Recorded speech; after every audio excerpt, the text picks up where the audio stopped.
نحمده ونصلي ونسلم على رسوله الكريم أما بعد فأعوذ بالله من الشيطان الرجيم بسم الله الرحمن الرحيم ان الدین عند اللہ الاسلام وقال تبارک وتعالی ومن یبتغی غیر الاسلام دینا فلن يقبل منه وهو في الآخرة من الخاسرين وقال تبارک وتعالی وردیت لکم الاسلام دینا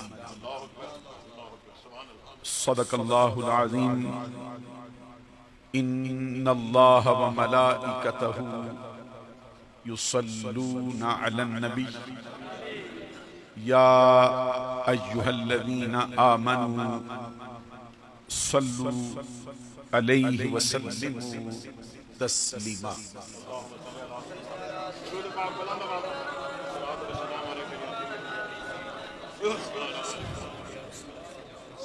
الصلاة والسلام عليك يا رسول الله وعلى آلك وأصحابك يا حبيب الله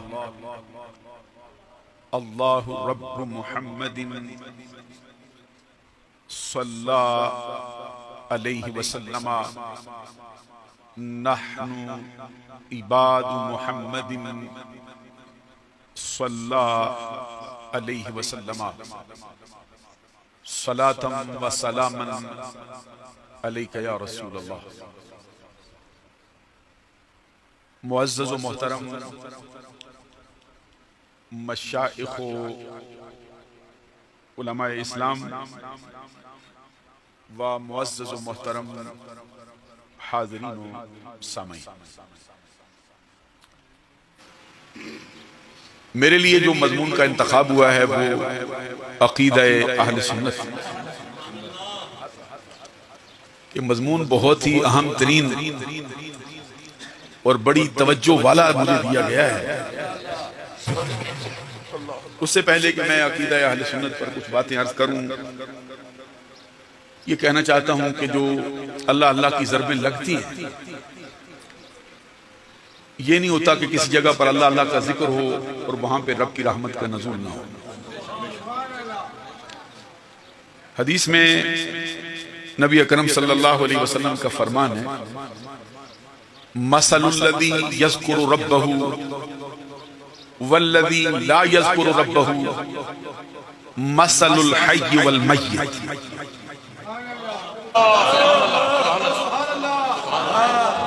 حضور نبی اکرم صلی اللہ علیہ وسلم کے اس فرمان کا مطلب یہ ہے کہ جو شخص اللہ کا ذکر کرے اور جو شخص اللہ کے ذکر سے محروم رہے، ان کی مثال زندہ اور مردہ کی سی. اللہ کا ذکر کرنے والا زندہ ہے اور اللہ کے ذکر سے محروم رہنے والا مردہ ہے. وہ مردہ چلتا پھرتا بھی ہو، زبان اس کی کینچی کی طرح قطرتی بھی ہو، آنکھیں بھیڑ سے بھی بڑی رکھتا ہو، کان بڑے باریک ہوں، سارے کام بڑی چابک دستی سے کرتا ہو، لیکن اللہ کے ذکر سے محروم رہے، مردہ ہے. واقعہ کونین صلی اللہ علیہ وسلم نے فرمایا کہ جو اللہ کا ذکر کرے ظاہری طور پر وہ سست بھی ہو، مردوں میں نہیں ہے پھر بھی زندہ ہے. اس کا ایک مطلب یہ بھی ہو سکتا ہے کہ وہ جو اللہ کے ذکر سے محروم رہے وہ زمین کے اوپر ہو تب بھی مردہ ہے، زیر زمین چلا جائے پھر بھی مردہ ہے. تو جو اللہ کا ذکر کرے وہ زمین کے اوپر ہو تب بھی زندہ ہے، زیر زمین چلا جائے پھر بھی. حضور نبی اکرم صلی اللہ علیہ وسلم کی بارگاہ اقدس میں یہ سوال ہوا، پوچھا گیا تھا ای العباد افضل عند اللہ درجة فی یوم القیامہ. آقا یہ بتائیے کہ قیامت کے دن اللہ کے بندوں میں سے درجات کے اعتبار سے کون سا بندہ درجے میں افضل ہوگا؟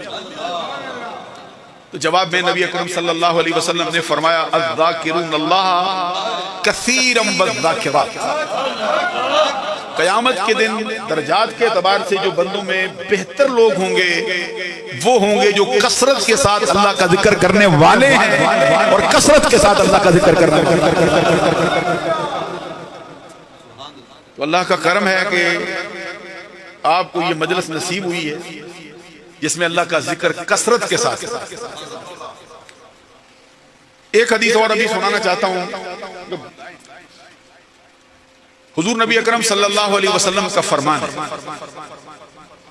آقا کونین صلی اللہ علیہ وسلم فرماتے ہیں کہ میرا رب کہتا ہے وجبت محبتی للمتحابین فی والمتزاورین فی والمتجالسین فی والمتبادلین فی او کما قال النبی صلی اللہ علیہ وسلم.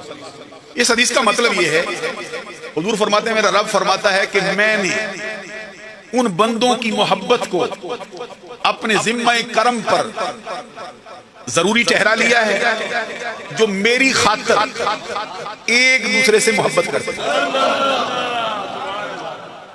میری خاطر ایک دوسرے سے محبت کرتے ہیں. اللہ کی خاطر ایک دوسرے سے محبت کرتے ہیں. ایک بڑی مشہور اور معروف حدیث ہے. حضور نبی اکرم صلی اللہ علیہ وسلم کا فرمان ہے کہ جس شخص کو 4 چیزیں حاصل ہوں اس کا ایمان مکمل ہے. جس کو 4 چیزیں حاصل ہو جائیں اس کا ایمان پائے تکمیل کو پہنچو.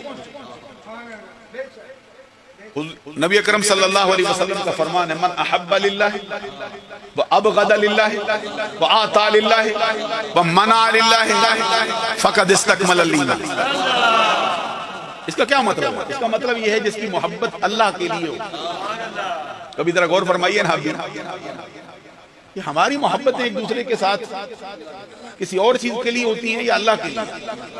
زبان سے بھی دعویٰ ہو تو دعویٰ تو تب ہی ہوتا ہے جب دل میں کوئی بات ہوتی ہے. کہتے ہیں الناء یترشح بما فی، برتن میں جو کچھ ہوتا ہے وہی باہر نکلتا ہے. تو اگر ہماری زبان یہ دعویٰ کرتی ہے دل میں بھی اس کی تصدیق ہو پھر تو یہ بات بہت بڑی ہے. من احب للہ وابغض للہ واعطى للہ ومنع للہ. ویسے بہت تھوڑے سے الفاظ ہیں لیکن اس میں مفہوم بہت بڑا ہے. جس کی محبت اللہ کے لیے ہو، جس کی دشمنی اللہ کے لیے ہو. معلوم ہوا کہ کبھی اللہ کے لیے دشمنی بھی کرنا پڑتی ہے. تو اگر کوئی پیر صاحب ہوں یا مولانا صاحب ہوں یا مفتی صاحب ہوں تو وہ کہتے ہیں نہیں میرا پیغام تو صرف محبت ہی کا ہے، دشمنی کا نہیں. معلوم ہوا ان کو یہ حدیث یا تو پہنچی نہیں ہے یا وہ حدیث کو خاطر میں نہیں لا رہے. من احب للہ وابغض للہ واعطى للہ ومنع للہ فقد استکمل الایمان. یہ سرکار کا فرمان ہے جس کی محبت اللہ کے لیے، جس کی دشمنی اللہ کے لیے، جس کا دینا اللہ کے لیے، جس کا نہ دینا اللہ کے لیے، بے شک اس کا ایمان پائے تکمیل کو پہنچ. محبت کرتا اللہ کے لیے، دشمنی کرتا اللہ کے لیے، دیتا ہے اللہ کے لیے، کبھی نہیں دیتا ہے اللہ کے لیے، کبھی دسترخوان بچھاتا ہے اللہ کے لیے، کبھی مٹھیاں بند کر دیتا ہے، دروازہ کھولنا بند کرتا ہے اللہ کے لیے. ایمان اس کا مکمل ہو. اور اگر وہ کام جو اللہ کے لیے ہو تو کسی اور کے لیے ہو جائے، اللہ اکبر اللہ اکبر، کسی اور کے لیے ہو جائے تو حدیث میں فرمایا گیا کہ وہ شرک ہو جاتا ہے. ایک کام خالص اللہ کے لیے. حدیث میں نبی اکرم صلی اللہ علیہ وسلم کا فرمان ہے من تصدق یرائی فقد اشرک. جس نے صدقہ و خیرات کیا ہو دکھانے کے لیے وہ تو شرک کرتا ہے. من صام یرائی فقد اشرک. جس نے روزہ رکھا ہو دکھانے کے لیے فقد اشرک. من صلی یرائی من صلی یرائی فقد اشرک. ومن صام یرائی فقد اشرک. ومن تصدق یرائی فقد اشرک. عبادت کرے، نماز پڑھے اللہ کی بجائے دکھانے کے لیے، روزہ رکھے اللہ کی بجائے دکھانے کے لیے، صدقہ و خیرات کرے اللہ کی بجائے دکھانے کے لیے، صرف یہ نہیں بھائی رائے کہاں جائے گا، الٹا گلے پڑے گا، کیا ہوگا؟ شرک ہو گیا۔ تو معلوم ہوا ہر کام میں اللہ ہی ہونا چاہیے۔ سبحان اللہ۔ یہ زبان سے بھی اللہ اللہ کہلواتے ہیں نا، اس کا مطلب یہ ہے کہ اللہ اللہ اتنا یاد ہو، اتنا یاد ہو کہ جب بھی کوئی سوال آئے، جواب آئے نہ آئے، اللہ اللہ۔ حضور نبی اکرم صلی اللہ علیہ وسلم کا فرمان میں نے پڑھا ہے، اس کا مفہوم سناتا ہوں۔ فرمایا سرکار نے کہ میرا رب کہتا ہے میں نے ان بندوں کی محبت کو اپنے ذمہ کرم پر ضروری ٹھہرا لیا ہے جو میری خاطر ایک دوسرے سے محبت کرتے ہیں، پہلی بات۔ دوسری بات، جو میری خاطر ایک دوسرے کی زیارت کو جاتے ہیں۔ تیسری بات، جو میری خاطر ایک دوسرے کی مجلس میں بیٹھتے ہیں۔ چوتھی بات، جو میری خاطر ایک دوسرے پہ جا کے اپنا پیسہ خرچ کر دیتے۔ ان کے لیے کیا ہے؟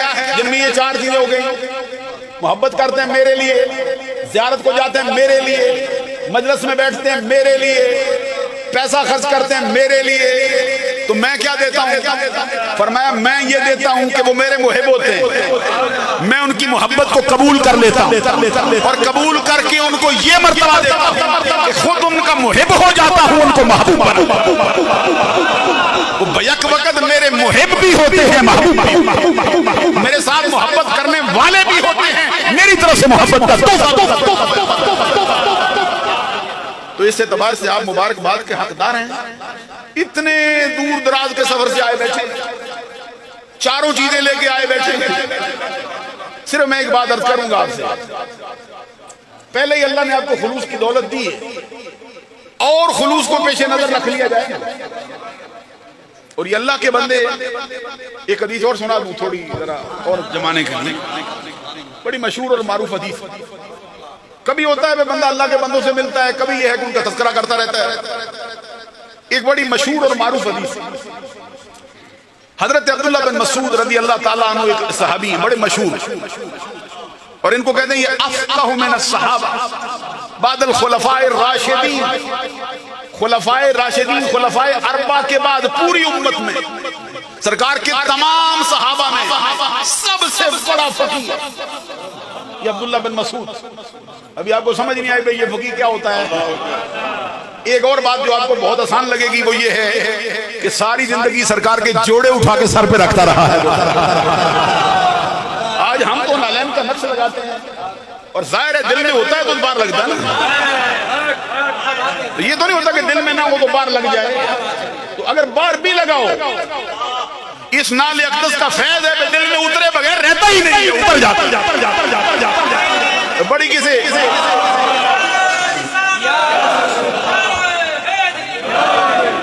تو ہمارے ہاں وہ شعر بھی پڑھا جاتا ہے، جو سر پہ رکھنے کو مل جائے نال پاک کے حضور، پھر کہیں گے کہ ہاں تاجدار ہم بھی ہیں۔ سرکار کا نالین اقدس ہمیں یہاں رکھنے کو ملے نا، پھر ہم دعویٰ کر سکتے ہیں کہ زمانے کے بادشاہ ہیں، کیونکہ سرکار کے جوڑوں کے سائے میں جو آئے بیٹھے ہیں۔ تو ہم تو یہ تصور میں کہتے ہیں یا نال کا نقش رکھ لیتے ہیں، یہ عبداللہ بن مسعود وہ ہے جو ساری زندگی سرکار کے جوڑے ہی اٹھاتا رہا، ایسے مالا مال ہوا ہے۔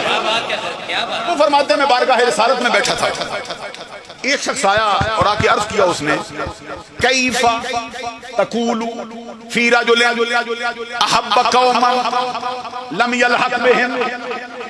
آقا اس بندے کے بارے میں آپ کا کیا خیال ہے جو کسی قوم سے ملا نہیں لیکن محبت کرتا ہے؟ سبحان اللہ بھی ساتھ کہتے ہیں۔ سوال یہ کیا ہے، سارے نبیوں کے امام سے سوال ہوا کہ بندہ کسی قوم سے ملا نہیں، ان جیسا نہیں، نہ عبادت میں، نہ زہد میں، نہ ورع میں، لیکن محبت کرتا ہے۔ محبت میں کوئی گنجائش نہیں رکھتا، ٹوٹ ٹوٹ کے چاہتا رہتا ہے۔ آقا اس کے بارے میں آپ کا کیا فرمان ہے؟ اس کو کچھ مل جائے گا؟ جواب میں گل قدس کی پتیوں کو حرکت دی۔ جواب میں سرکار نے رحمتوں کے پھول برسا دیے، دل کا کشور فتح کر لینے والی آواز۔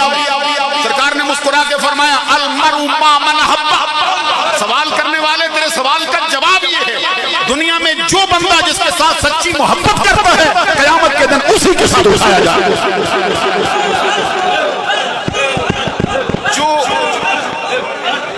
جو ادھر اللہ والوں کے ساتھ محبت کرتا ہے قیامت کے دن ادھر اوپر اللہ والوں کے ساتھ ہی اٹھایا جائے گا. ادھر محبت ہوگی تو ادھر آپ مبارکباد کے حقدار ہیں کہ اللہ کے ذکر کرنے والے ٹولے میں شامل ہو گئے. ایک بات ابھی میں ابتدام اور کیا ہے، کیونکہ بعض لوگ پیری مریدی میں آنے کے بعد بھی اپنے آپ کو تسنا سمجھتا ہیں. ان کا یہ خیال ہے میں پیر کا مرید تو ہوا ہوں لیکن ملا کچھ نہیں. ہوتا ہے نا، لیکن ایسا ہوا نہیں کبھی کہ کسی پیر کے ہاتھ میں ہاتھ دیے ہوں پھر خالی رہ جائیں. اس کے جواب میں صرف 3 باتیں میں اضافہ کر کے عرض کرنا چاہتا ہوں. یہ میری نہیں ہے، امام اہل سنت امام احمد رضا نے کہا. پیری مریدی میں آنے والے بندے میں شکوہ بھی کبھی کرتے ہیں جناب ہوئے تھے ملا کچھ نہیں. صوفی حضرت پیر صاحب عابد حسین صاحب کے ہاتھ میں ہاتھ دیے ہیں، عمر گزر گئی بنا کچھ نہیں. ابھی 1-2 باتیں صرف کہہ کے میں اپنے مضمون پہ آتا ہوں تاکہ ذرا آپ کو ربط ہو جائے تھوڑا سا. امام اہل سنت امام محمد رضا رحمۃ اللہ تعالی علیہ فرماتے ہیں تو اپنی جگہ میں شکوہ کرتا رہ، تو کر، میں روکتا نہیں، لیکن یہ بتا کہ کیا یہ کم ہے کہ نیکوں کی لڑی میں پرویا گیا ہے؟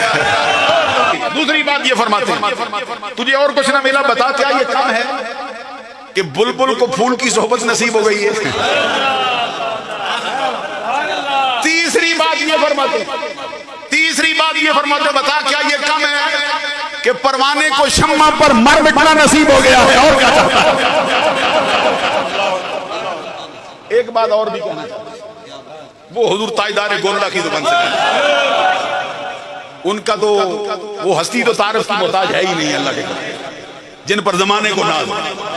ان کی خدمت عالیہ میں ایک شخص آیا، اس نے کہا حضور اتنا عرصہ بیت گیا، 30 سال سے زائد ہو گئے، زبان سے اللہ اللہ کرتا رہتا، دل میں کچھ نہیں ہوتا.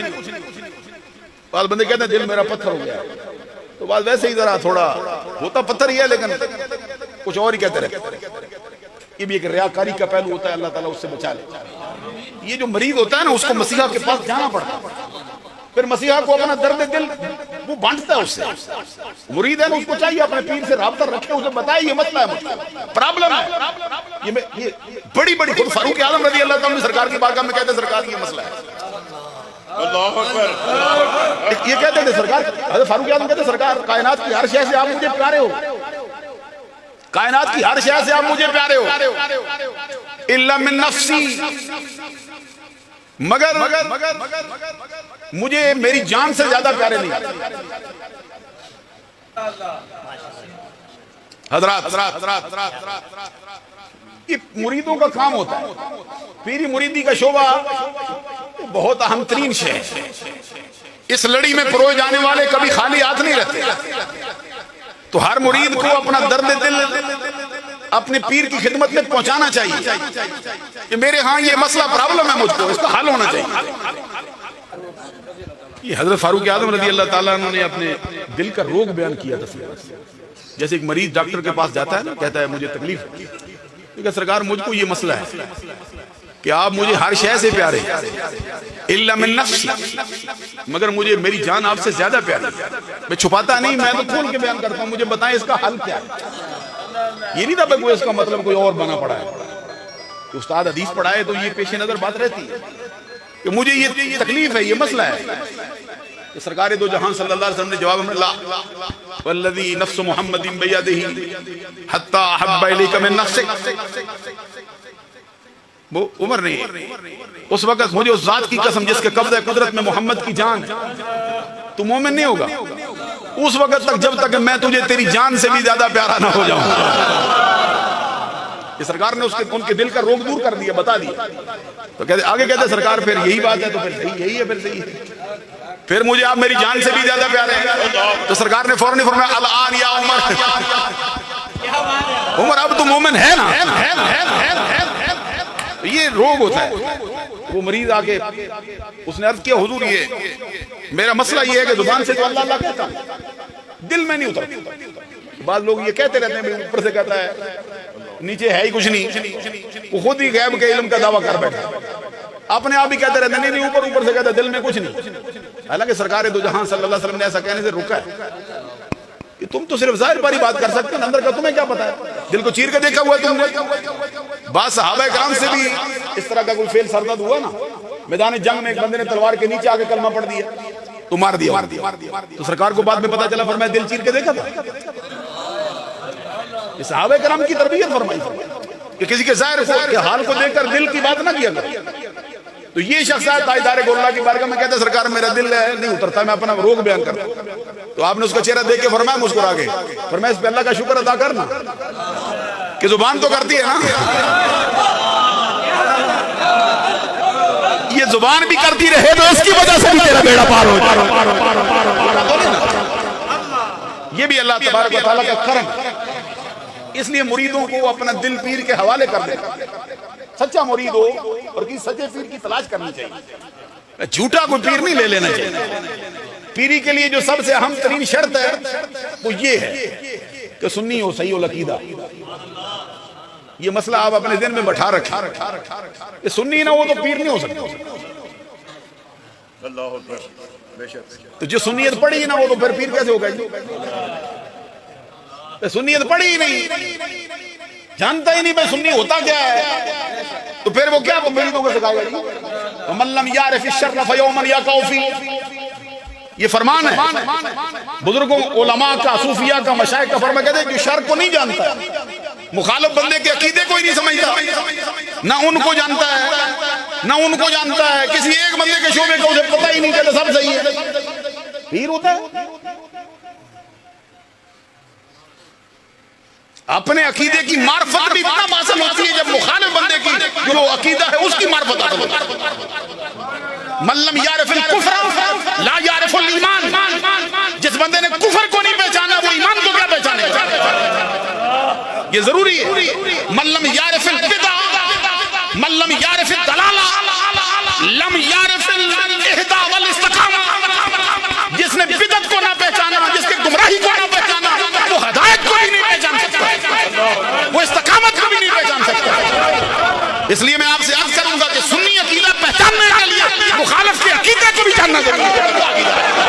کیا برائی پائی جاتی ہے اس میں, کیا برائی ہے اس میں؟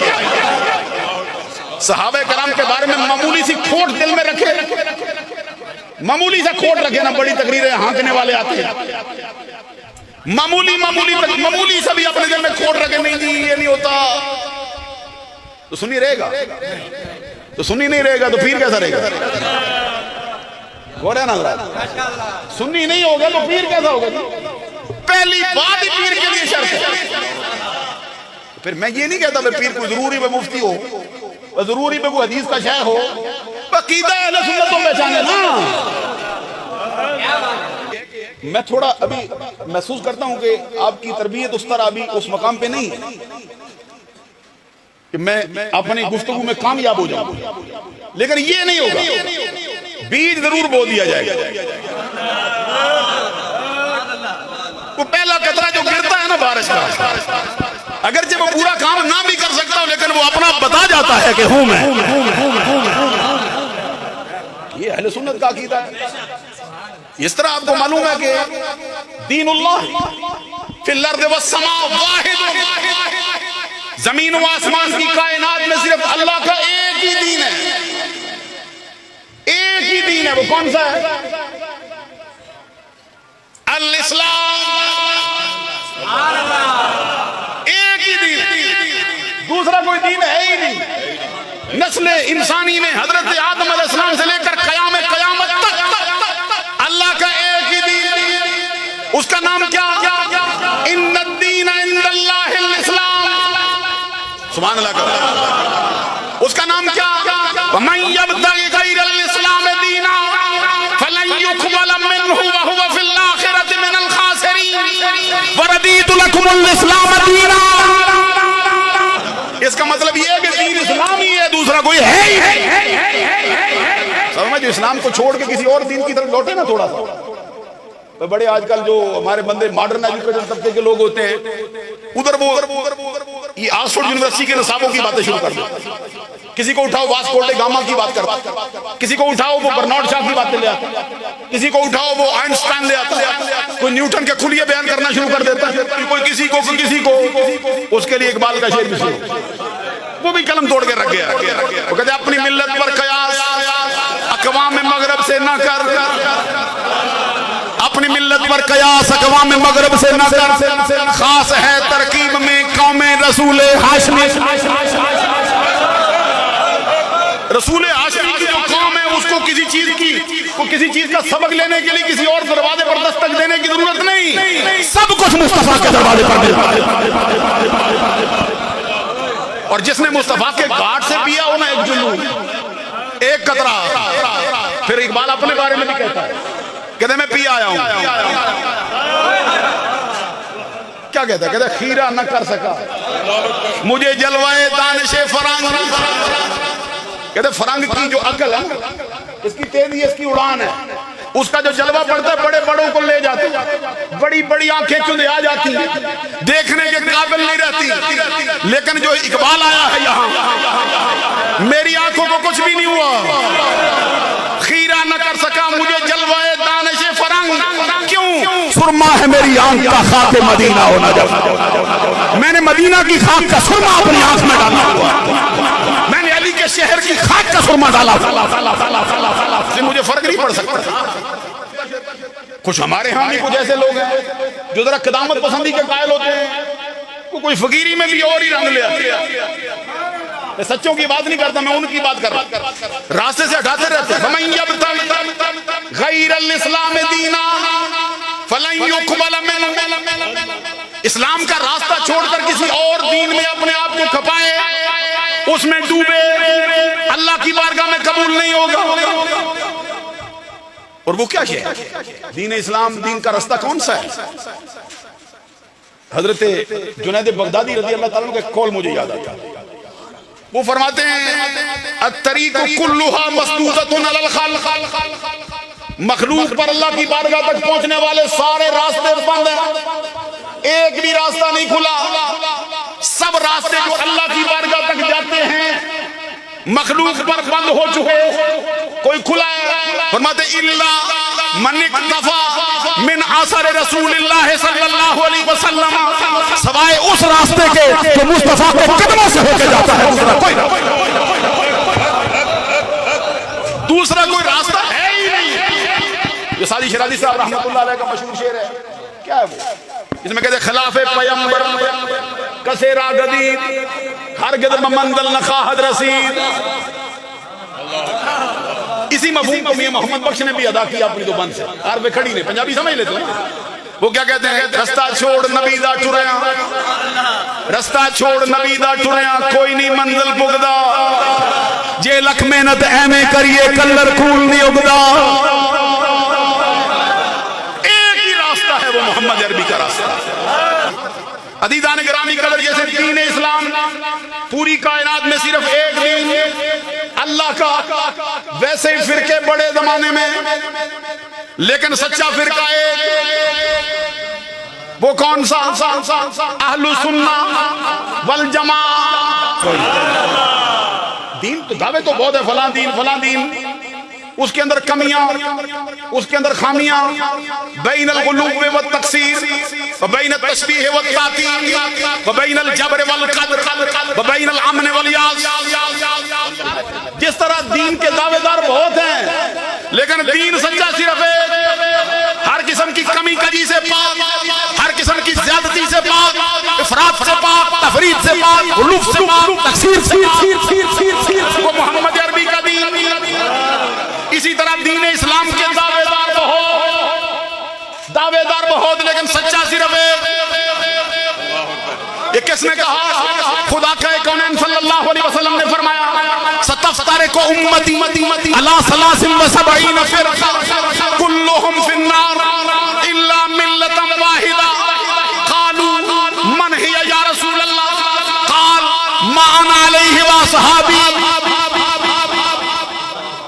یہ سرکار نے خود فرمایا صحابہ کے جرمٹ میں، کیا فرمایا؟ ستفترق، یہ مضارع کے اوپر جب سین آتا ہے نا، اس کو مستقبل قریب کے معنوں میں کر دیتا کہ بہت جلدی میری امت پہ یہ وقت آئے گا، میری امت 1 2 3 4 فرقوں میں نہیں 73 فرقوں میں تقسیم ہوگی، سب جہنم میں جائیں گے۔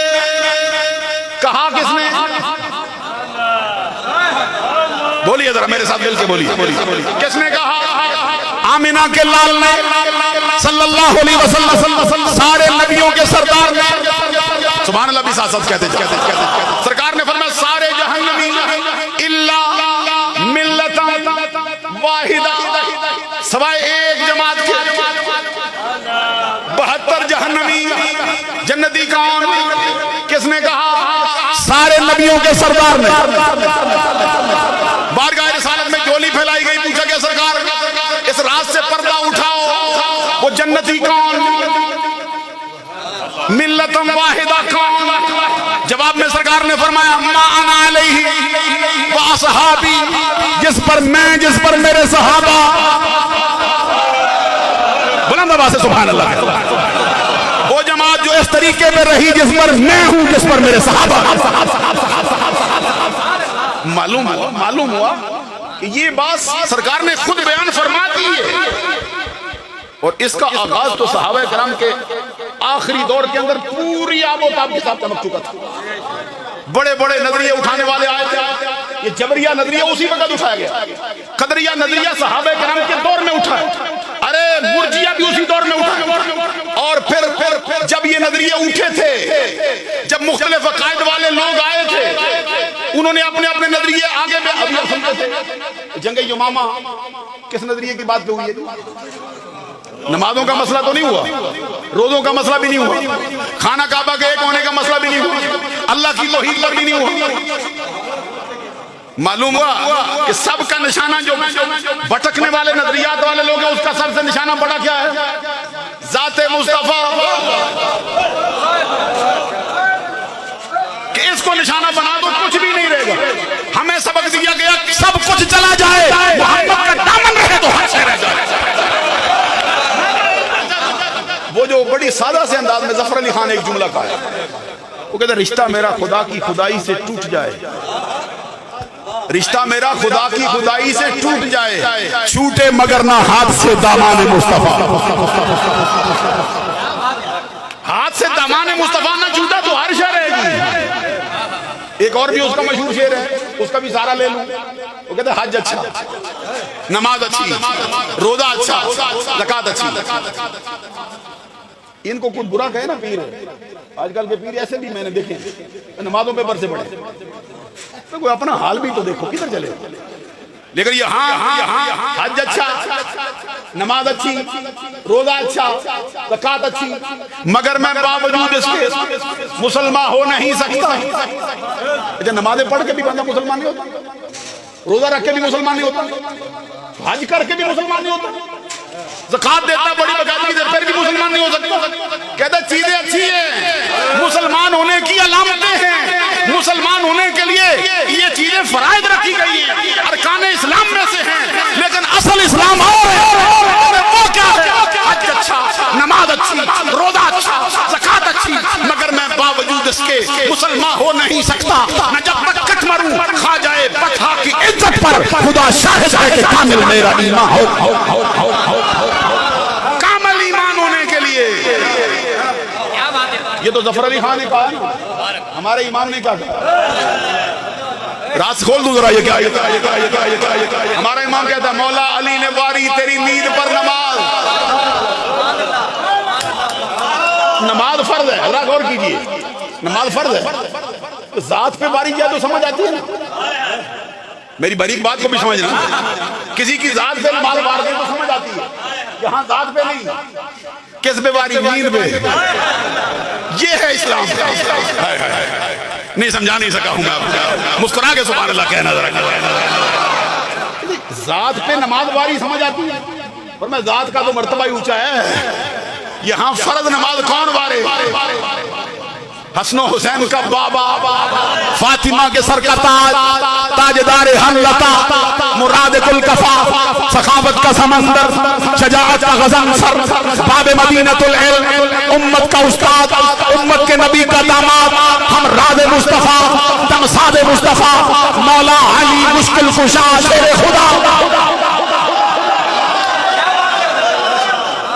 کون وارتا ہے نماز میری تیری نماز نہیں جس کی میری تیری نماز نہیں جس کی نماز کے لیے ڈوبا سورج پر لاتے وقت اثر پیدا ہے مولا علی نے واری تیری نیند پر نماز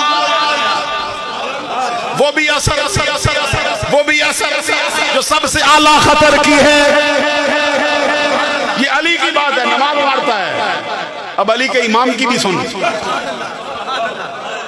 علی کے امام پہ سبحان اللہ نہیں ہوئی مجھے ذرا تھوڑا شک پڑا. علی تو نماز مارتا ہے تو علی کا امام، علی کا سید، علی کا سردار، علی کا امیر وہ کون ہے؟ پروانہ چراغ مصطفی، شار غار مصطفیٰ، شار مزار مصطفیٰ، مزار شناسہ نبوت، منبع جود و سخا، مرکز مہر و وفا، پیکر صدق و صفا، محور تسلیم الرضا، حضرت ابو بکر صدیق.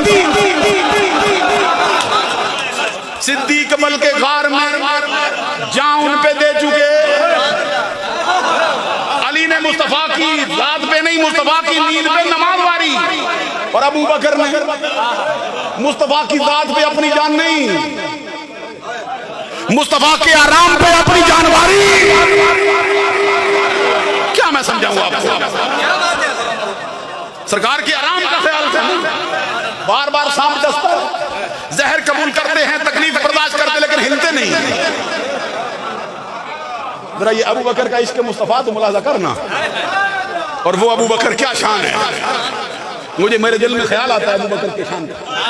ہمارے مفتی احمد یار خان گجراتی لکھتے ہیں ایک مقام پہ، وہ فرماتے ہیں ہجرت کی رات ابو بکر صدیق نے 11 میل سرکار کو اپنے کندھے پہ اٹھایا.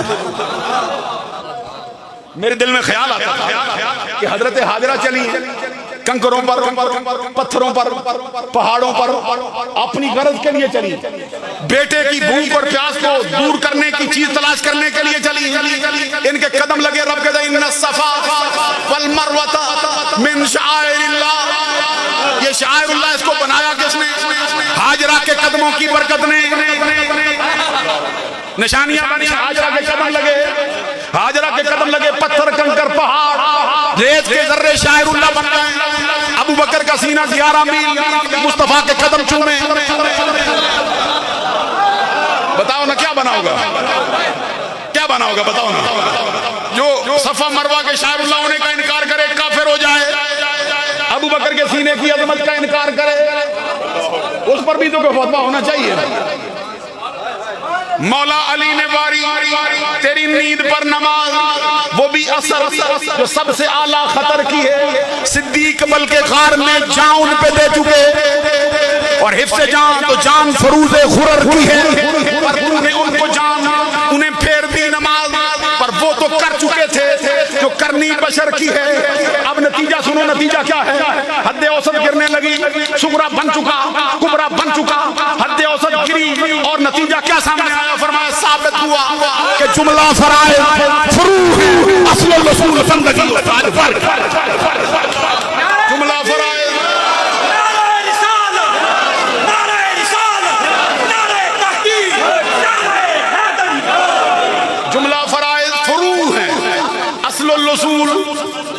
اصل الرسول.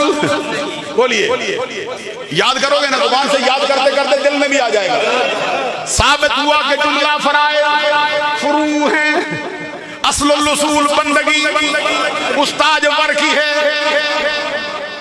یہ اہل سنت کا پیغام ہے. تو بات میں کر رہا تھا، یہ فرقے جنم لے چکے تھے نا. کسی نے کوئی نظریہ اٹھایا، کسی نے کوئی اٹھایا، کسی نے کچھ کہا، کسی نے کچھ کہا. حضور مولا علی شیر خدا رضی اللہ تعالیٰ کی بارگاہ میں عرض کیا، جناب یہ نئے نئے نظریے اٹھ کے کیا کہیں؟ یہ نظریہ جبریہ کیا ہے؟ ان کا یہ دعویٰ ہے، اس کے بارے میں کیا فرمان؟ قدریہ کا دعویٰ یہ ہے، اس کے بارے میں کیا فرمان؟ مرجیہ کا دعویٰ یہ ہے، اس کے بارے میں کیا فرمان؟ خوارج کا دعویٰ یہ ہے، اس کے بارے میں کیا فرمان؟ سنو، حضرت علی شیر خدا نے فتویٰ دیا. کیا کہتے یہ بھی جھوٹا، یہ بھی جھوٹا، یہ بھی جھوٹا، یہ بھی جھوٹا. سوال کہنے کرنے والے نے عرض کیا، حضور یہ سارے جھوٹے، سچا کون؟ فرمایا ہم سارے جھوٹے، سچا کون؟ فرمایا ہم. کہتے یہ جھوٹے ہو گئے، ہم سچے کیوں؟ کہتے اس لیے کہ انہوں نے خود حل کیا، ہم نے مصطفیٰ سے سیکھا. یہ اپنی عقل کے بل بوتے پہ چلے، ہم نے عقل سے نہیں مصطفیٰ کے دروازے سے سیکھا. پھر اس نے کہا حضور نمازیں یہ بھی 5 پڑھتے ہیں، ہم بھی 5. روزے یہ بھی 1 مہینے کے رمضان کے رکھتے ہیں، ہم بھی رمضان کے مہینے کے روزے. یہ بھی خانہ کعبہ جو ہے وہ نماز کے لیے سمجھتے ہیں، ہم بھی. یہ بھی اللہ کو ایک، ہم بھی اللہ کو ایک. یہ بھی رسول اسی کو مانتے ہیں، ہم بھی. خط امتیاز کھینچنے کے لیے کوئی نام بھی دے دو نا. دیکھو انہوں نے تو نام رکھ لیے, کوئی ان کا ہو کر ہم میں گھس گیا, کوئی ہمارا ادھر بیٹھ گیا, کیا کریں گے ہمارا نام. تو سب سے پہلے یہ زبان کس کی نام پہ آیا, کس کی زبان پہ آیا؟ علی کی زبان پر. پوچھا کیا نام؟ فرمایا نحن اہل السنہ والجماعہ. بلند آواز سے کہتے سبحان اللہ. نحن اہل السنہ والجماعہ, انا اہل السنہ والجماعہ. ہم اہل سنت و جماعت, میں اہل سنت و جماعت. یہ اہل سنت و جماعت کا عقیدہ علی شیر خدا کا عطا کرتا ہے. عزیزان گرامی قدر میں جو بات آپ سے کہنا چاہتا ہوں, یہ عقیدہ کیا ہوتا ہے جی؟ عقیدہ کس کو کہتے ہیں؟ سوال کیجئے ذرا. عقیدے کی تعریف کیا ہماری زبان میں ہو سکتی ہے؟ عقیدہ دل میں جمائی ہوئی بات, دل میں پختہ جمائی ہوئی بات, دل کا اعتقاد, دل کا پختہ یقین جو بٹھا رکھا ہو, اس کا نام ہے عقیدہ. اس کی جمع ہے عقائد. عقائد اہل سنہ. عقد سے عقد کیا ہوتا ہے؟ باندھنا. عقد کیا ہوتا ہے؟ شاباش, کیا بات کی کسی نے درمیان میں سے. ان کی زبان پہ ان کے ہونٹوں پہ پھول رکھنا چاہیے. گرا لگانا, گانٹھ باندھنا, یہ دل میں گانٹھ باندھی ہے. اہل سنت کا عقیدہ کیا؟ اللہ ایک, اس کا کوئی شریک نہیں, نہ ذات میں, نہ صفات میں, نہ اسماء میں, نہ افعال میں, نہ احکام میں. وہ واجب الوجود, وہ حی, وہ قیوم, وہ ازلی, وہ ابدی, وہ ہمیشہ سے ہے, ہمیشہ ہی رہے گا. آؤ اہل سنت پر شرک کا الزام لگانے والوں سنو. اہل سنت کا عقیدہ کیا ہے؟ اللہ ایک, اس کا کوئی شریک نہیں, نہ ذات میں, انگلی پہ گن, نہ ذات میں, نہ صفات میں, نہ اسماء میں, نہ افعال میں, نہ احکام میں, نہ افعال میں. وہ واجب الوجود, وہ حی, وہ قیوم, وہ ازلی, وہ ابدی, وہ ہمیشہ سے ہے, ہمیشہ ہی رہے گا.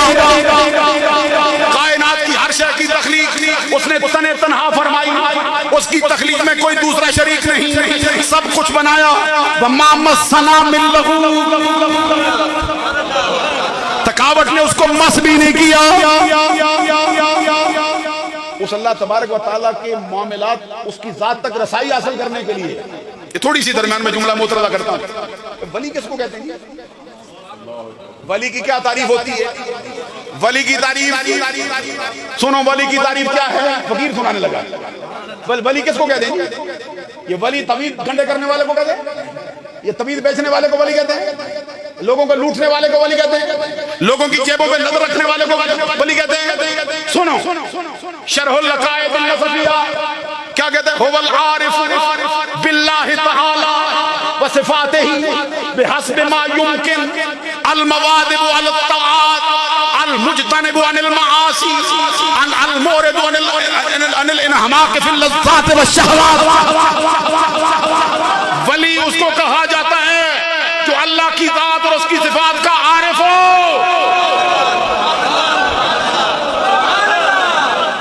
اللہ کی ذات اور اس کی صفات کا عارف ہو, ولی ہوتا ہے. کتنا ہو سکتا ہے؟ سب بحسب ما یمکن, جتنا اس کے پاس میں ہو, کیونکہ اللہ ہے نا.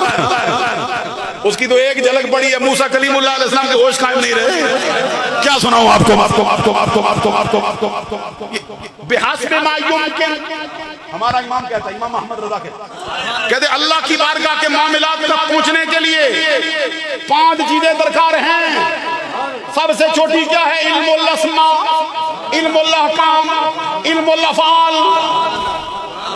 تو کہتے ہیں جو پیر ہو تو یہ 3 چیزیں نہ جانے, اسماء بھی نہ جانے, احکام بھی نہ جانے, افعال بھی نہ جانے, اس کو کیا جانے؟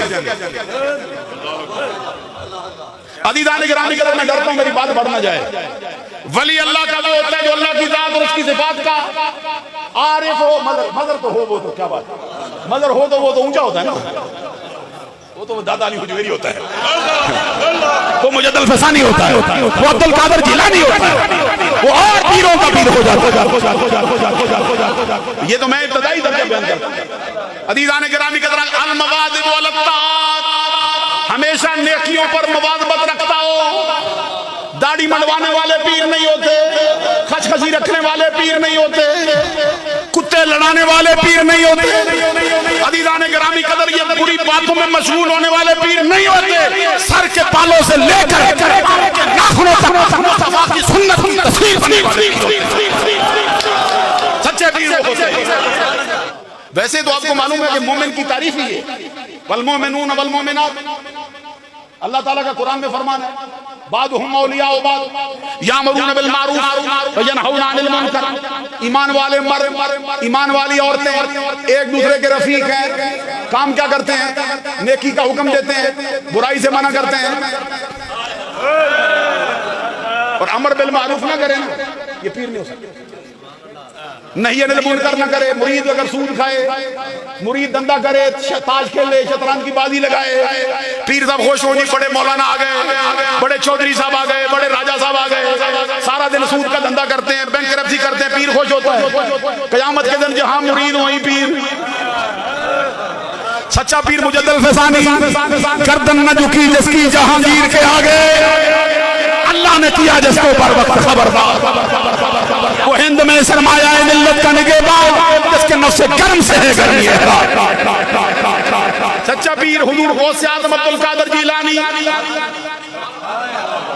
ان کے نام پر بھی ذرا سبحان اللہ کہو نا، غوث اعظم عبد القادر جیلانی پیروں کا پیر۔ ایک جملہ سنا دو ان کی، یہ میں نے نہیں لکھا، کس نے لکھا؟ شیخ عبدالحق محدث دہلوی نے، جو پیروں کا امام، مولویوں کا امام، صوفیوں کا بادشاہ، مشائخ کا بادشاہ، جس کے سامنے منطقی، فلسفی، صرفی، ناوی، بڑے بڑے اصولی متکلم ہاتھ باندھ کے کھڑے ہیں، وہ شیخ غوث اعظم عبد القادر جیلانی کی شان میں کیا لکھتا ہے؟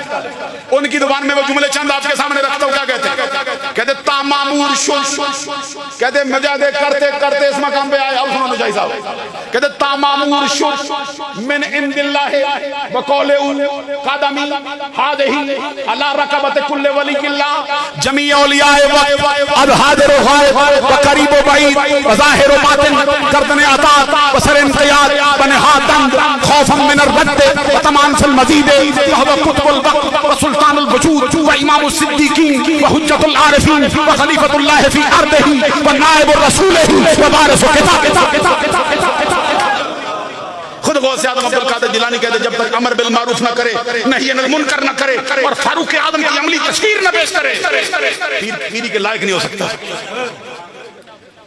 حضرت خواجہ حسن بصری رضی اللہ تعالیٰ عنہ کو ہو، یہ اونچی ہستی ہے، یہ داتا علی حجویری کا بھی پیر ہے، یہ غوث اعظم عبد القادر جیلانی کا بھی پیر ہے، چھوٹے ہستی کا نام نہیں، خواجہ حسن بصری۔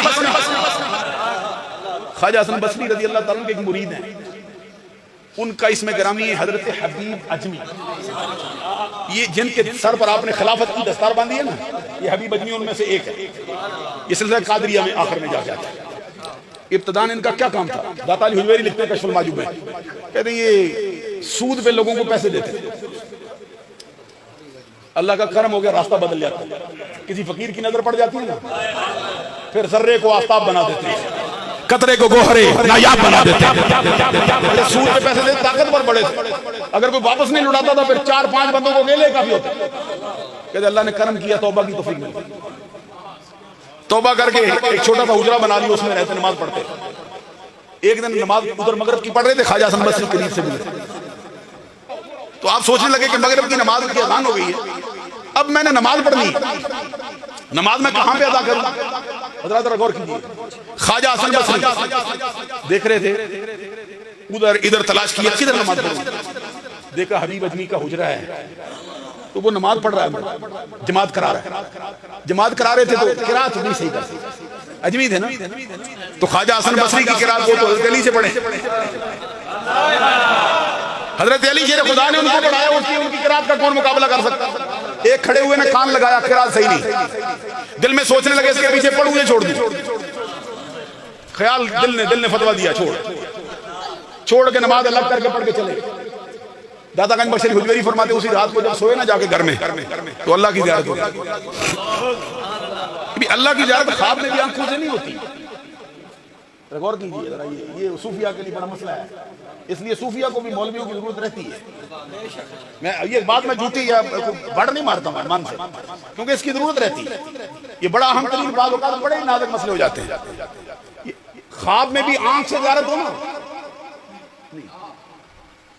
اللہ کی زیارت ہوتی ہے بندوں کو. امام اعظم ابو حنیفہ ہمارا امام کہتا ہے، کیا شان ہے اس امام کی، بڑے بڑے ولی اس کے دامن میں پناہ لیے بیٹھے ہیں، داتا الحجویری جیسا اس کے دامن میں پناہ لیے بیٹھے ہیں. عزیزان گرامی قدر میں سناؤں گا ضرور کچھ باتیں، لیکن مقصد کی بات سنو. دل سے ہوتی ہے وہ، خواب میں بھی ہو تو دل سے ہوتی ہے، آنکھ سے نہیں ہوتی. یہ اہم ترین مسئلہ ہے صوفیہ کے لیے. اور صوفیہ کے جو معاملات ہیں نا، ان کو قرآن پہ پیش کیا جاتا ہے، حدیث پہ پیش کیا جاتا ہے. یہ بات سمجھ نہیں، یہ نہیں کہ ان کو الہام ہوتے نہیں، الہام ہوتے ہیں، لیکن الہام کو یہ شرع عقائد نسلیہ جو استاد پڑھاتے ہیں، پوچھو اسباب العلم میں الہام داخل ہے، شامل ہے. اسباب العلم للخلق ثلاثہ، یہ مولویوں کی زبان پڑھنا پڑے گی، پیری کرنے کے لیے بھی پڑھنا پڑے گی. علم کے اسباب کی تعداد 3 ہے، ان تینوں میں الہام کو داخل نہیں کیا گیا. کیوں؟ کہ الہام کبھی شیطان بھی کر دیتا ہے، اور اس شیطان کے اور رحمان کے الہام کو پہچاننے کے لیے کیا کرنا پڑتا ہے؟ سنت مصطفیٰ کی کسوٹی پہ، شریعت مصطفیٰ پہ لانا، شریعت مصطفیٰ کی کسوٹی پہ لانا پڑتا ہے. اور وہ عمل جو سنت کے ساتھ ہو، تھوڑا سا بھی ہو. ایک جملہ سن لو، کس کا فرمان ہے؟ امام ربانی مجدد الفسانی شیخ احمد فاروقی سرہندی فرماتے ہیں، کہتے تیرا پوری عمر کا رات بھر جاگنا، رات بھر جاگنا ایک طرف، مصطفیٰ کی سنت سمجھ کر دن کو کلولے کے لیے چند لمحے وہاں سستا لینا، یہ اس کا زیادہ ثواب. فرمایا تو عمر بھر روزہ رکھے، ایک طرف مصطفیٰ کی سنت سمجھ کر عید الفطر کی نماز پر جانے سے پہلے چند میٹھی چیزیں کھا کے چلا جانا. یہ الہام کبھی ادھر سے بھی ہوتے ہیں. اسی لیے کبھی مجدد الفسانی کی چھتری میں پناہ لیتے ہیں، کبھی احمد رضا کی چھتری کے نیچے پناہ لیتے ہیں، کبھی عبد القادر جیلانی کی چھتری کے نیچے پناہ لیتے ہیں. ہمارے قدم پھسل سکتے ہیں، ان کا دامن تھام لو نا، جن کے ہاتھ میں مصطفیٰ کا دامن ہے. ہماری حالت کیا، ہم تو خود بھی نہیں سمجھ سکتے، عقل ہماری پختہ نہیں. پھر عقل کتنی بھی پختہ ہو جائے، پھر شیطان پھسلانے کے لیے ہر لمحہ تیار ہے. نفس امارہ ساتھ لگا ہوا، جان چھوڑتا نہیں بندے کی. یہ محمد بخش کا وہ شعر ہے نا، سنا ہے؟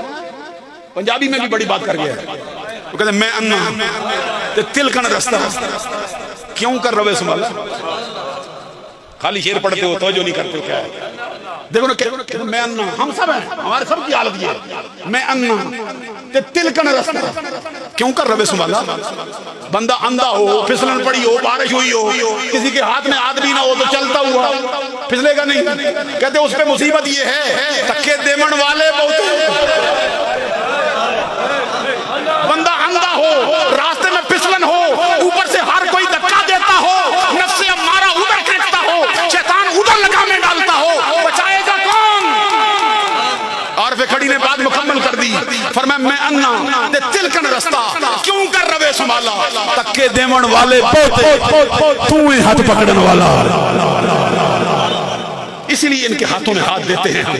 میں جو بات کر رہا تھا حضرت خواجہ حسن بصری رضی اللہ تعالیٰ عنہ، وہ فرماتے کہ مجھے زیارت ہوگی اللہ کی، اللہ کرے کبھی سرکار کی تو ہو نا، ہم اور ہو جائے گی. اہل سنت کی مجلسوں میں آؤ گے نا، ان سے کوئی بعید نہیں. کبھی مہربانی فرما دے. ابھی مجھے حضرت اندر بیٹھے بیٹھے فرما رہے تھے، شاہ صاحب سے بھی کہہ رہے تھے، کہتے ہم نے ایک دن مجلس منعقد کی تھی، کس کے ساتھ، کس کی عنوان پہ؟ کہتے امام ربانی کی شان میں. کہتے مجلس مکمل ہو گئی، اسی رات میرے خواب میں مجدد الفسانی.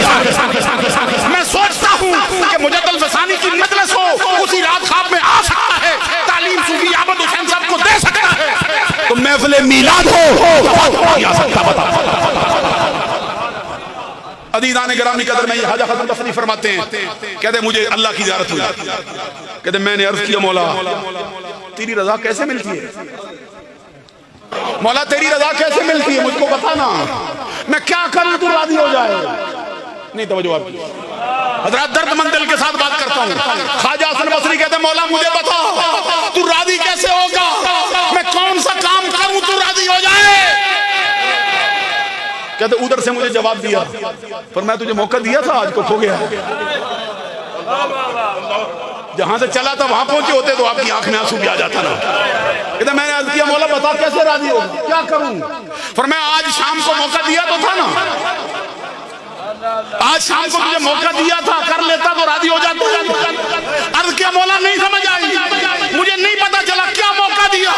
فرمایا اگر نماز تو حبیب ادوی کے پیچھے پڑھ لیتا, اس کے لفظ نہ دیکھتا, میری رضا ادھر ہی پڑی تھی, تجھے بھی مل جاتا. معلوم ہوا کبھی وہ اچھے دل والے بھی بازی لے جاتے ہیں. یہ خواجہ حسن بصری رضی اللہ تعالیٰ عنہ, ان پر بھی وقت آیا کیوں کہ نظریات بڑے برے ہو گئے. کوئی کچھ کہتا ہے, کوئی کچھ کہتا ہے. روافض کا دور ہے, خوارج کا دور ہے, یہ معتزلہ کا دور پڑ گیا ہے. کیسے راستہ سیدھا تلاش کروں؟ آپ نے کاغذ منگوایا, قلم منگوایا, لکھا. کس کو لکھا؟ اٹھا کشف المعجوب, داتا علی حجویری کی کتاب کشف المعجوب میں داتا علی حجویری نے حضرت خواجہ حسن بصری کا خط نقل کیا کہ راستہ بڑا مشکل ہو گیا, وادیاں بڑی پرپیچ ہو گئیں, راستے بڑے کٹھن ہو گئے, لوگوں نے بڑے برے عقیدے پیش کیے, میں کیا کروں؟ ہماری کشتی ڈگمگانے لگی. لکھتے کس کو ہیں؟ شہزادہ رسول امام حسن مجتبیٰ کو. بلند آواز سے کہہ سبحان اللہ. یہ امام حسن مجتبیٰ صحابہ کرام کے بعد اس امت کا سب سے پہلا کتب اکبر, یہ کتب اکبر جس کے سر کا تاج تھا, جس کے سر پر حضرت امام حسن مجتبیٰ رضی اللہ عنہ. ان کو لکھا تم علی کے لاڈلے ہو, تم نبی کے نواسے ہو, امت کی کشتی ڈاماڈول ہو گئی. اب ستاروں کو بھی تو جانتا ہے, کشتی تو آپ ہے, ہماری رہنمائی کر. ہم تیری بارگاہ میں راستہ لینے آئے ہیں, بتا ہم کو یہ نظریہ کیا ہے, یہ نظریہ کیا ہے. جواب میں پھر حضرت امام حسن مجتبیٰ نے خط کا جواب لکھا, بتایا کہ پورے نظریے والے یہ ہیں, سچے نظریے والے ہم ہیں کہ ہم مصطفیٰ سے سیکھ کے آئے. اور وہ نظریہ اہل سنت 1400 سال سے وہی چلتا رہا. 2-4 میں آپ کو اس دور کی باتیں بھی سنانا چاہتا ہوں کہ روافض کا دور ہے, خارجیوں کا دور ہے. ان کی شکلیں بدل کے پھر حملے کرتی ہیں. کبھی صحابہ کرام کی ذات کو نشانہ بناتے ہیں.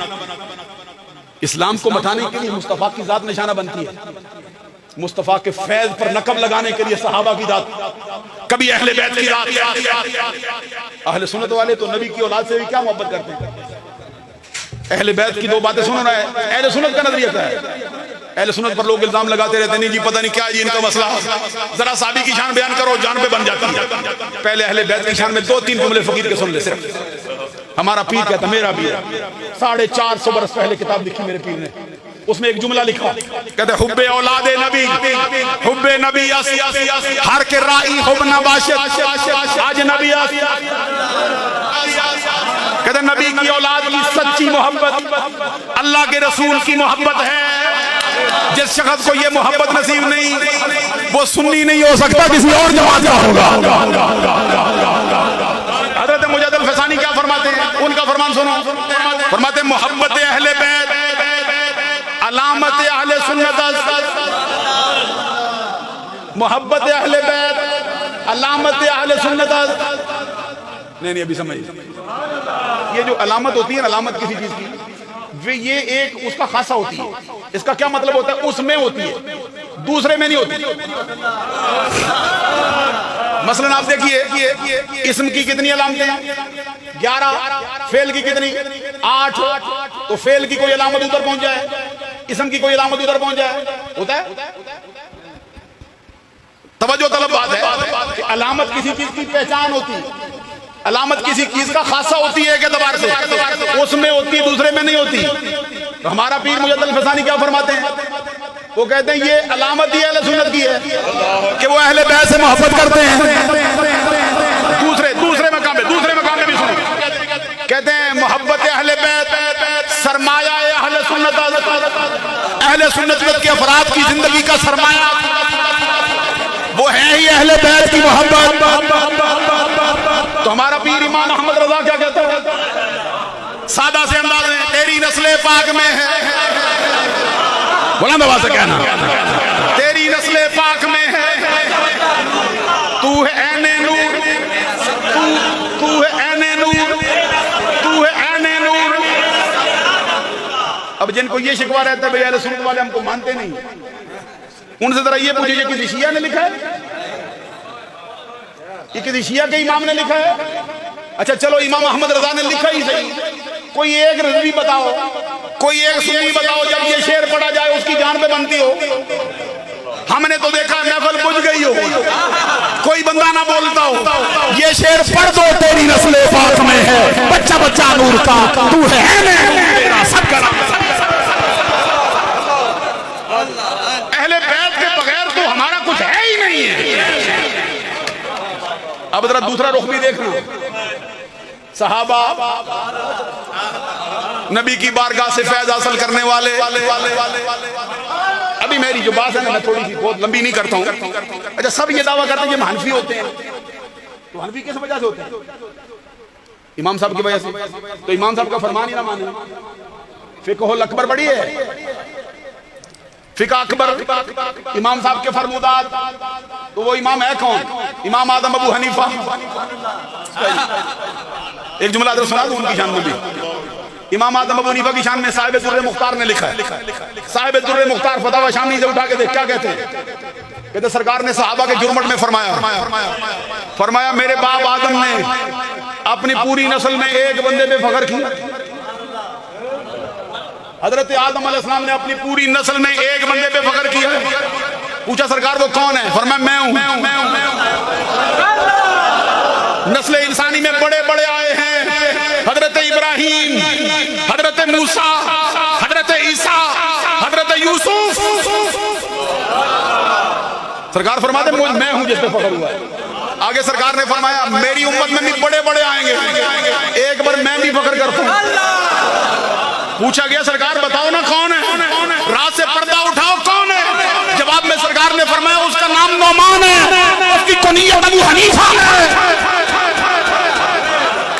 اور سبا سنابل شریف میں میر عبد الواحد الگرامی لکھتے ہیں سرکار سے عرض کیا گیا سرکار کچھ اس کے بارے میں بتاؤ نا کیا شان ہے؟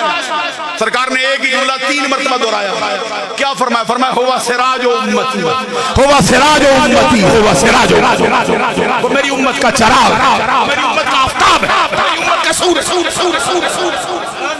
ہمارے امام نے کیا کہا صحابہ کرام کے بارے میں؟ آج میں تقریر سنتا ہوں نا، میں بڑے بڑے احتیاط سے تقریر سنتا ہوں، یہ جملہ جو کہا نا مولانا نے مجھے سمجھ نہیں آئی۔ اچھا جب بھی تقریر کرتے کہتے ہیں صحابہ کرام کی تعظیم، اہل بیت کی محبت، میں نے کہا یہ صحیح ہے، جملہ غلط نہیں، یہ صحیح ہوتا ہے۔ ذرا پلٹ کے بھی دیکھ، اس کو الٹانا، صحابہ کی محبت، اہل بیت کی تعظیم، کیا شان ہے تیری جوان کی بھی؟ ذرا ایسے بھی پلٹ کے پڑھ اس کو۔ ہمارا امام کہتا ہے، کیا فرماتے امام اعظم ابو حنیفہ؟ حضرت امام اعظم ابو حنیفہ نے اہل سنت کو عقیدہ دیا، کہتے ہیں نتولاہم جمیعا ولا نذکر، ہم کسی ایک کا بھی ذکر نہیں کرتے، من اصحاب محمد صلی اللہ علیہ وسلم ورضی اللہ تعالی عنہم الا بخیر۔ آگے فرماتے ہیں غابرین علی الحق، غابرین علی الحق، وہ سارے کے سارے حق پر قائم رہے، کما کانوا، جیسے کہ وہ تھے ویسے ہی رہے۔ آگے فرمایا نتولاہم جمیعا، ہم سب صحابہ سے ٹوٹ کر محبت کرتے ہیں، سب صحابہ سے محبت، صحابہ کی تعظیم بھی کرتے ہیں، صحابہ سے محبت، اہل بیت سے محبت بھی کرتے ہیں، ان کی تعظیم۔ اہل سنت کے قائد کی جو چاہے کتاب پڑھ کے رہ گیا امیر معاویہ رضی اللہ تعالیٰ عنہ کی بات، یہ بھی میں دیکھتا ہوں بعض علاقوں میں بڑا مرد ہوتا ہے۔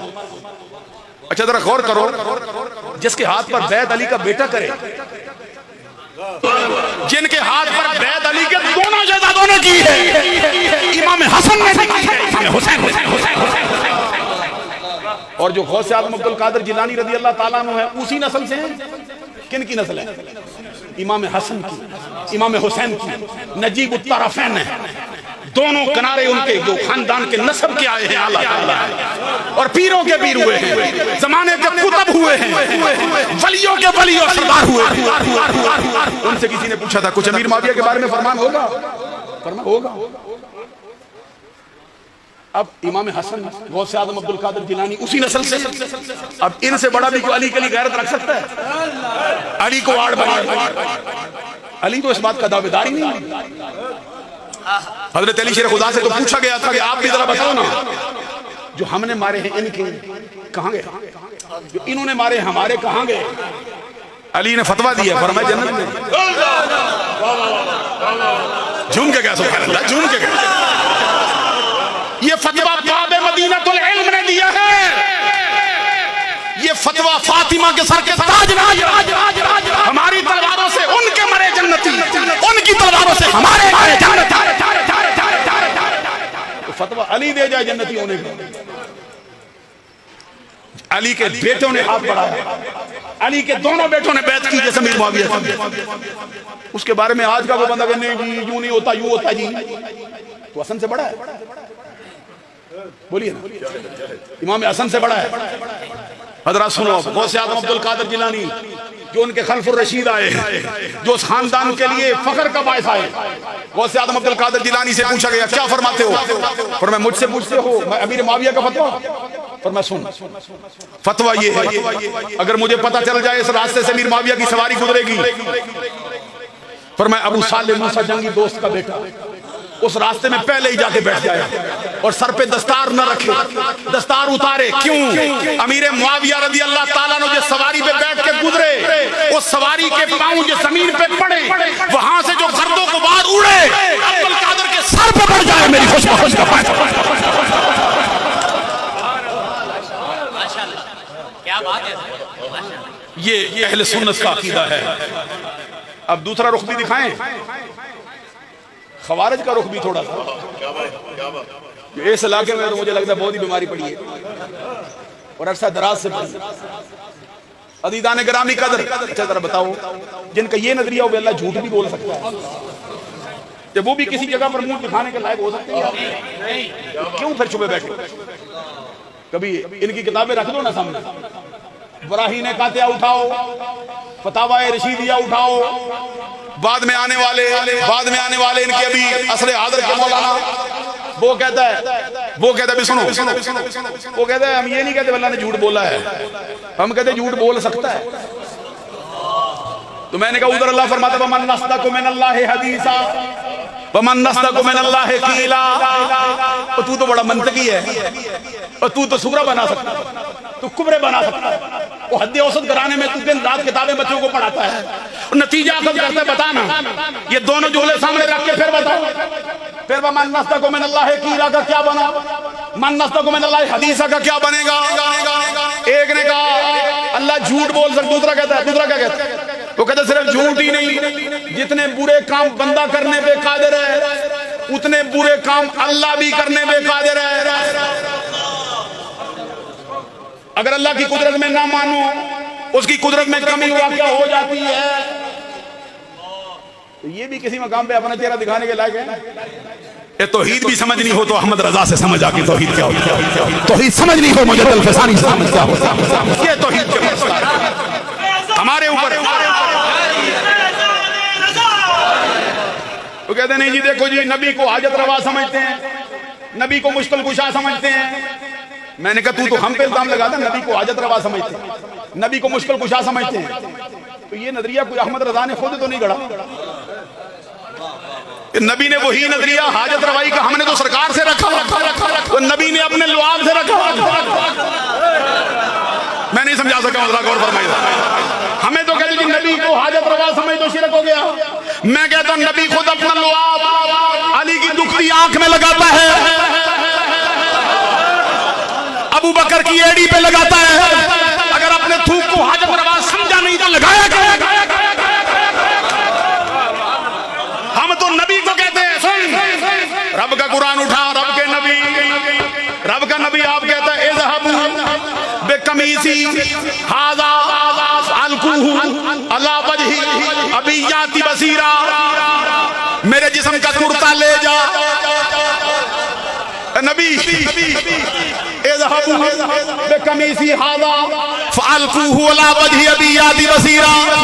حضرت یوسف علیہ السلام، نام ہی پیارا ہے یار، سبحان اللہ کو، یوسف آپ نہیں جانتے کیا شان ہے یوسف پورا پورا قرآن پاک کا سورہ مبارکہ اتنا بڑا سورہ مبارکہ 2 پاروں میں آدھا ادھر پا 1.5 پا ادھر پھیلا ہوا ایک نبی کی شان میں تو محمد عربی کی شان میں پورا قرآن پوری کائنات میں یاد کر رہا حضرت یوسف کہتے اذهبوا بقمیصی هذا فالقوه على وجه ابی یاتی بصیرا میرے جسم کا کرتا لے جاؤ میرے نبینا باپ یعقوب کی آنکھ پہ ڈالو آنکھیں روشن ہو جائیں گے اچھا ایک بات تھوڑی سی اور میں کروں علماء کی موجودگی میں اچھا سارے کہتے ہیں نبی انشاءاللہ نہ کہے تو کام ہی نہیں ہوتا نبی انشاءاللہ نہ کہے تو کام ہی نہیں ہوتا اب ذرا یہاں بھی قرآن پڑھنا اس کا سابقہ بھی پڑھ اس کا لاحقہ بھی پڑھ اس کا سیاق و سباق دونوں دیکھ یوسف علیہ السلام نے انشاءاللہ کہا ہے تو پھر اہل سنت کیا کہتے ہیں اہل سنت کہتے ہیں کہ انشاءاللہ زبان سے کہے یا نہ کہے انشاءاللہ کی امداد نبی کو ہر لمحہ حاصل ہوتی ہے وہ اللہ کی امداد لے کے جلوہ فرما ہوتا ہے کہتے میرا کرتا لے جاؤ اچھا یہ ان کے ایک مولانا کی تقریر بھی سنی ہم نے وہ کہتا ہے یوسف تو نوجوان عمر کا نبی ہے ابھی تو توحید کے مسئلے ہی نہیں جانتا ابھی توحید کو نیا نیا سمجھے بیٹھا ہے تو میں نے کہا رب بے اخلاق وہ کوئی سمجھ کی بات کرتی یوسف نبی باپ یعقوب نبی دادا اسحاق نبی پردادا ابراہیم نبی دادا اسحاق کا بھائی اسماعیل نبی نبیوں کے گھرانے والا حسن لے کے آیا اگر وہ توحید کو نہ جانے تو کون جان سکتا ہے جب میں نے کہا تیری بات کا الزامی جواب بھی دے دے سن یوسف علیہ السلام کو تو تھوڑی دیر کے لیے الگ رکھنا یعقوب علیہ السلام کے بارے میں کیا خیال ہے وہ بھی توحید کے مسئلے جانتا نہیں جانتا ابھی سنو قرآن کہتا ہے ابھی کرتا لے کے چلے نا ادھر کرتا لے کے چلے یعقوب علیہ السلام جو لوگ ادھر تھے ان کو بلا لیا بلا کے فرماتے ہیں یوسف کی خوشبو آ رہی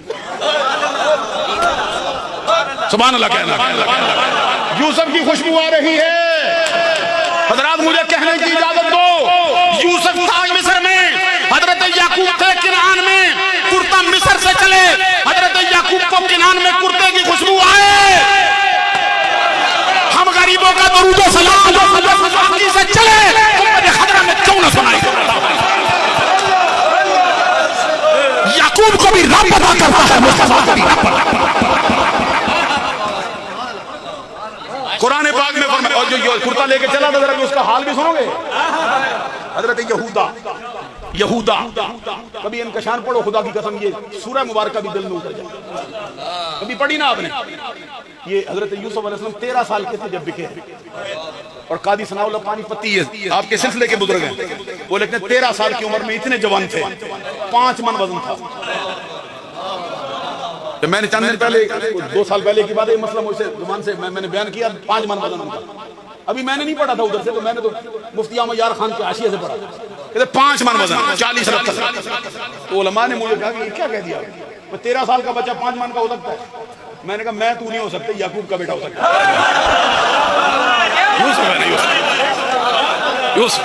یوسف 13 سال کی عمر میں جو دیکھتا تھا میں 10 کھا جاتا وار پہ کھڑی نے جو جملہ بولا ہے 3 مہینے رجی خلقت ویکھ یوسف کے نانی جنہ محمد عربی دکھا رچے دوئی جہانی دونوں جہانوں میں سراب ہوئے اور خود سرکار کا فرمان ہے فرمایا میں نے معراج کی رات یوسف کو نبیوں کے جرمٹ میں دیکھا معراج کی رات میں نے یوسف کو نبیوں کے جرمٹ میں دیکھا ہے سرکار فرماتے ایسے چمکتا جیسے ستاروں کو جرمٹ میں 14ویں رات کا چاند چمکتا ہے ایک بات مجھے آ گئی ہے یہ کہی کس نے مولانا روم نے ان کے سامنے کسی نے یوسف علیہ السلام کا شان بیان کیا نا سنتے رہے راضی ہوئے کیونکہ نبی کا شان ہے تو سنی تو سنتا ہے لیکن دل میں خدش کی نشانہ تھا نا ادھر وہ کہ سرکار کی بھی کوئی بات کرے گا کہ نہیں کرے گا یوسف علیہ السلام کی بات کرتا رہا آپ خوش ہوتے رہے سنتے رہے جب بیان کرنے والا کر کے چل دیا نا تو آپ سرکار کی طرف منہ کر لیا گنبد خضرا کی طرف تو گنبد خضرا کی طرف منہ کر کے کیا کہتے ایک ہی جملہ کہا کہتے ترا دیدہ و یوسف را شنیدہ پہنچنے والے پہنچ گئے حضرت مولانا روم کہتے ترا دیدہ و یوسف را شنیدہ کیب ود مانند دیدہ سرکار سارا زمانہ یوسف کے حسن کے تذکرے چھیڑتا ہے یوسف نے تو رب کو سنا ہے آپ نے رب کو دیکھا ہوا ہے کہاں کہاں سننا کہاں دیکھنا شنیدہ کیا بہت مان جدیدہ تیری شان اور ہے یوسف کی شان عزیزان گرامی قدر حضرت یہودا قمیض لے کے چلے نا 8 دن کا فاصلہ تھا 8 دن بندہ مسلسل چلے گھوڑا دوڑائے تب پہنچتا تھا مصر سے کنعان میں یہودا نے کہا کہ یہ قمیض مجھے دو کیونکہ خطائیں مجھ سے ہوئی ہے میں بڑا تھا ان سے مجھ سے یہ مسئلہ ہو گیا اور پھر یہ بھی کہا کہ تیرے غم کی خبر بھی میں نے سنائی تھی باپ کو جھوٹی گھڑ کے جو بیڑیے والی سنائی تھی مجھے دو قمیض میں جاؤں قمیض لے کے رکھا یوسف علیہ السلام نے 8 روٹیاں پکا کے رکھ دی یہ ساتھ رکھ لے روز کی ایک کھا لینا اب جو فرط محبت میں یہودا دوڑے نا اتنا دوڑے 2 دن میں فیصلہ تھا 8 دن کا فاصلہ 2 دن میں طے کیا جتنیاں روٹی پکا کے رکھی تھی ساری ادھر ہی پڑی رہ گئی جیسے ہی قاصد لے کے کرتا گیا ابھی بڑھ رہے تھے حضرت یعقوب علیہ السلام نے فرمایا لا میرے یوسف کا کرتا کدھر ہے ابھی آنکھ میں ڈالا فرتد بصیرا نبی نے آنکھیں روشن ہو گئی تھی ہم کہتے ہیں یوسف کے کرتے شفاعت دے سکتے ہیں محمد عربی کے کرتے عزیزان گرامی قدر میں کچھ ابھی بخاری بھی رکھی میں نے میرا ارادہ تھا کچھ میں چھیڑوں علم غیب بھی کچھ میں چھیڑوں حاضر و ناظر بھی اس دور کے کچھ مسائل بھی استمداد غیر اللہ بھی انشاءاللہ العزیز جار زندہ صحبت باقی وقت بہت زیادہ ہو گیا سننے والے بہت سننا چاہتے ہیں آپ کا اشتیاق میں دیکھتا ہوں بہت بڑا ہے لیکن یہ ہے صوفیہ کی محفل یہاں ذرا یہ جو ہے نا بات کہنے پہ بات زبان کٹتی ہے وہ کہیں اور سنا کرے کوئی دوران گفتگو مجھ فقیر سے جو چھوٹی بڑی غلطیاں سرزد ہوئی ہوں اللہ سے معافی کا طلبگار ہوں آپ لوگوں سے معافی کا طلبگار ہوں وقت بھی کچھ مجھ سے زیادہ ہی بیت گیا ہے 3 بجنے کو آگئے اس کے لیے بھی معافی چاہتا ہوں حضرت کے لیے وہی دعا کرتا ہوں جو میاں محمد بخشار پہ کھڑی نے کی ہے صدا بہار دیں اس باغے کدی خزانہ آوے ہومن فیض ہزاراں تائیں ہر کا پھل کھاوے وآخر دعوایا ان الحمدللہ رب العالمین